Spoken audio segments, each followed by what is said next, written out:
नमस्कार विद्यार्थी मित्रांनो, मी शुभांगी पवार तुमचं सहर्ष स्वागत करत आहे आपल्या आवड शाळेच्या YouTube चॅनेलमध्ये। चला तर मग आपण आजच्या व्हिडिओमध्ये पाहणार आहोत गणित आणि बुद्धिमत्तावरील काही प्रश्न। तर बघा मित्रांनो, खूप साऱ्या स्पर्धा परीक्षा असतात आणि त्या परीक्षेला असे काही प्रश्न येतात की त्याचं उत्तर एकदम सोपं असून सुद्धा आपण ते उत्तर करेक्ट लिहू शकत नाही, कारण आपल्याला वेगवेगळ्या ज्या ट्रिक आहेत त्या ट्रिकच माहित नसतात आणि मग आपण ते गणित सगळं सूत्र वगैरे वापरून आपण ते गणित सगळं सोडवतो आणि तरीही कधी कधी आपल्याला आपलं उत्तर फिक्स मिळून जात नाही। म्हणूनच खास तुमच्यासाठी मी अशी एक ट्रिक घेऊन आलेली आहे मित्रांनो की त्याचं उत्तर तुम्ही एका सेकंदाच्या आत लिहू शकाल। तर चला तर मग आपण अजिबात वेळ वाया न घालता आपल्या व्हिडिओकडे वळूया। पण तत्पूर्वी जर चॅनेलवर अजून नवीन असाल तर चॅनेलला सबस्क्राईब करायला विसरू नका आणि व्हिडिओ अजिबात स्किप न करता शेवटपर्यंत नक्की बघा। तर बघा, आता इथे आपण गणित आणि बुद्धिमत्तावरचे काही क्वेश्चन आपण घेणार आहोत आणि त्यामधलाच पहिला प्रश्न आहे। तर तो प्रश्न अगोदर वाचूया आपण। काय आहे तो? एका वस्तूची किंमत 40% ने वाढवून पुन्हा 40% ने कमी केली तर त्या व्यवहारात किती टक्के नफा किंवा तोटा होईल? तर अशा एक्झाम्पल मध्ये आपल्याला काय होतं की त्याचं उत्तर नेमकं नफा आला की तोटा आला तेच कळत नाही। आपण उत्तर तर बरोबर काढतो पण नेमकं त्या ऑप्शन मध्ये जो पर्याय असतो त्यामध्ये नेमकं नफा की तोटा ते कधी कधी आपल्याला कळत नाही। तर बघा मित्रांनो, एक एक काय करायचंय बघा की जेव्हा जेव्हा तुम्हाला उदाहरणामध्ये संख्या वाढवून ती पुन्हा कमी केली जाते, बघा लक्षात ठेवा, जेव्हा जेव्हा उदाहरणामध्ये संख्या वाढवून ती नंतर कमी केली जाते, म्हणजे इथं 40% ने वाढवून पुन्हा 40% ने कमी केली, म्हणजेच संख्या वाढवून जेव्हा पुन्हा कमी केली जाते तेव्हा त्या उदाहरणामध्ये त्या व्यवहारामध्ये नक्कीच तोटा होतो, नक्कीच तोटा होतो, हे वाक्य लक्षात ठेवा आणि तुमचं उत्तर सेम याप्रमाणे आलं पाहिजे। तर बघा, आता वेगवेगळ्या स्पर्धा परीक्षा आहेत, मग त्यामध्ये पोलीस भरती असू दे, कोणत्याही वन विभागाच्या परीक्षा असू देत, कोणत्याही सरळ सेवेच्या परीक्षा असू देत, तर त्यामध्ये अशा प्रकारचे प्रश्न नक्की येतात। तर आता बघा, एकदम सोपी ट्रिक आहे, एका सेकंदाच्या आत आपण आन्सर काढायचा आहे। बघा, आता इथं 40% ने काय केली, रक्कम वाढवली आणि पुन्हा 40% ने काय केली, कमी केली, बरोबर। हे दोन्ही ठिकाणी आपण लिहून घेतलं, आता काहीच करायचं नाही। बघा, फक्त हा झिरो घालवायचा, हा झिरो घालवायचा आणि दोन्हींचा करायचा गुणाकार, 4 चौक झाले 16, म्हणजेच 16% याच्यामध्ये आपल्याला तोटा झाला।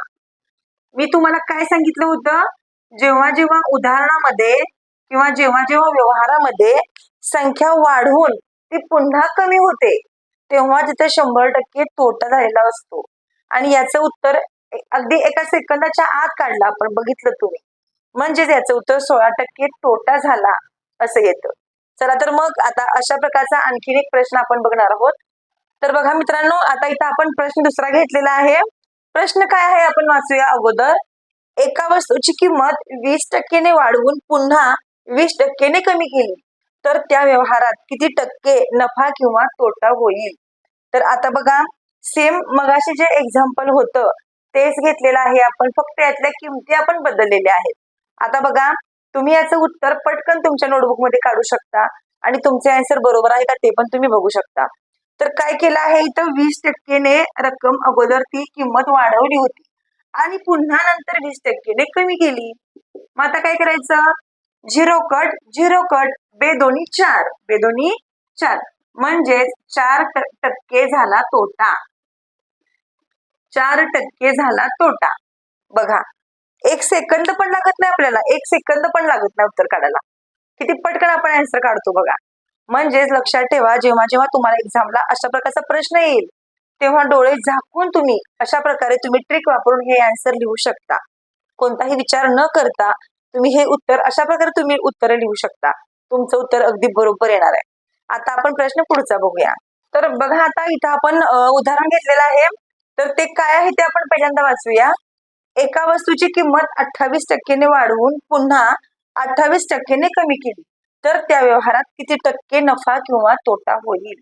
तर आता बघा, आपण जी मगाशी 2 एक्झाम्पल घेतली होती तर त्यामध्ये झिरो होता, बरोबर, आणि आपण काय केलं, झिरो झिरो कट करून बाकीच्या संख्यांचा आपण गुणाकार केला। आता इथं काही झिरो आहे का? तर नाहीये, इथं 28% आहे, इथं 28 आहे आणि इकडं पण 28 आहे, बरोबर। 28% वाढवून पुन्हा 28% ती किंमत कमी केली, तर जेव्हा जेव्हा तुम्हाला अशी संख्या येते तेव्हा काय करायचं, त्या दोन संख्येच्या मध्ये पॉइंट द्यायचा. बरोबर, 2.8 करायचं. मग जेव्हा तुम्ही समजा तुम्ही तो पॉइंट दिलाय आता, बरोबर, आता तुम्ही हा पॉइंट काढून टाका आणि तुम्ही 28 गुणिले 28 करा, किंवा तुम्ही 28 चा वर्ग पण काढू शकता डायरेक्ट. मग 28 चा वर्ग किती आहे, तर 28 चा वर्ग आहे 784.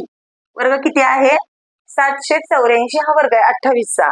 आणि मग तुम्ही काय करू शकता की तुम्ही इथं नंतर पॉइंट देऊ शकता. 7.84 7.84% तोटा. 7.84% तोटा झाला. तर बघा, अशा प्रकारे जेव्हा तुम्हाला संख्या दिलेल्या असतात तर तेव्हा तुम्ही त्याचं उत्तर अशा प्रकारे काढायचंय. बरोबर, म्हणजे आपण इथं काय केलं, 28 गुणिले 28 केलं, म्हणजे 2.8 आपण घेतलं होतं.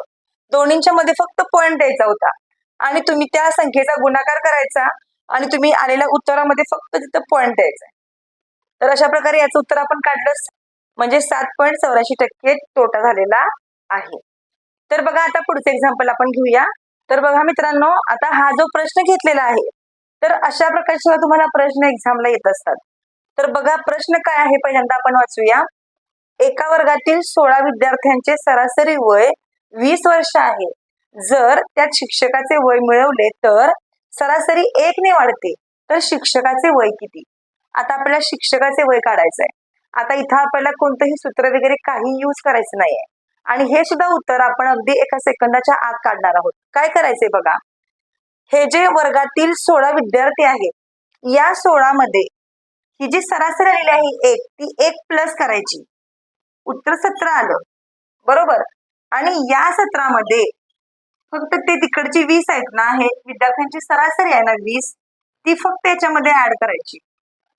इथं उत्तर येणार आहे 37. झालं आपलं उत्तर 37. बघा ना, इथं आपण कोणतं सूत्र वापरलं ना, इथं आपण बाकीचं काय केलं, एकदम सोपी ट्रिक वापरली आपण आणि त्या ट्रिकने आपण आन्सर काढलं. तर त्या शिक्षकाचं वय असणार आहे 37. तर बघा, जेव्हा जेव्हा तुम्हाला अशा प्रकारचा प्रश्न येईल तर तेव्हा त्याचं उत्तर तुम्ही अशा प्रकारे नक्कीच लिहू शकता. बघा, एका सेकंदाच्या आत आपण याचं उत्तर काढलेलं आहे. बघा मित्रांनो, जर तुम्हाला व्हिडिओ आवडत असतील तर नक्कीच लाईक करा व्हिडिओला, कमेंट सुद्धा करून सांगत चला की तुम्हाला व्हिडिओ कसे वाटतात, आणि जर व्हिडिओ आवडत असतील तर नक्की शेअर सुद्धा करू शकता. आता आपण प्रश्न पुढचा घेऊया. तर बघा, इथं आपण आता वेगळा प्रश्न घेतलेला आहे आणि प्रश्न काय आहे बघा, एका आयताची लांबी 40% ने वाढवली व रुंदी 30% ने कमी केली, तर त्याच्या क्षेत्रफळात काय बदल होईल? बघा कसा प्रश्न आहे, थोडासा वेगळा प्रश्न आहे, पण असे सुद्धा प्रश्न वेगवेगळ्या स्पर्धा परीक्षांना येतात. मग आता काय करायचं बघा, इथं आयताची लांबी 40% ने वाढवलेली आहे. आता 40% ने वाढवली म्हणजे 100 मध्ये आपण 40 ऍड करायचे. 100 मध्ये आपण 40 ऍड केले तर 140 होतात. बरोबर, 140 होतात. आणि रुंदी 30% ने कमी केली म्हणजेच 100 मधून 30 आपण कमी करायचे. 100 मधून आपण 30 कमी करायचं, गुणाकार चिन्ह द्या. 100 मधून 30 कमी करा, 70 झाले. बरोबर, म्हणजे आपण याचं उत्तर ट्रिकने लिहितोय. काय केलं बघा, आयताची लांबी 40% होती, आपण 100 मध्ये 40 ऍड केले, कारण वाढवली म्हणून आपण 100 मध्ये 40 ऍड केले म्हणजे झाले 140. आणि इकडे रुंदी 30 ने कमी झाली म्हणून 100 मधून 30 मायनस केले आपण, 70 राहिले. आता या संख्येला आपण काय करूया, यांचा गुणाकार करूया. बघा, हा 0 कट करूया, हा 0 कट करूया. 14 सत्ते होतील 98. किती होतील? 98. आणि या 98 मध्ये 100 होण्यासाठी किती कमी आहेत, तर 2 कमी आहेत. म्हणजेच आपलं उत्तर 2% असे येणार आहे. 2% ने काय होणार आहे, कमी होणार आहे. क्षेत्रफळात 2% ने कमी होईल. क्षेत्रफळ 2% ने काय होणार आहे, कमी होणार आहे. हे याचं उत्तर येतं.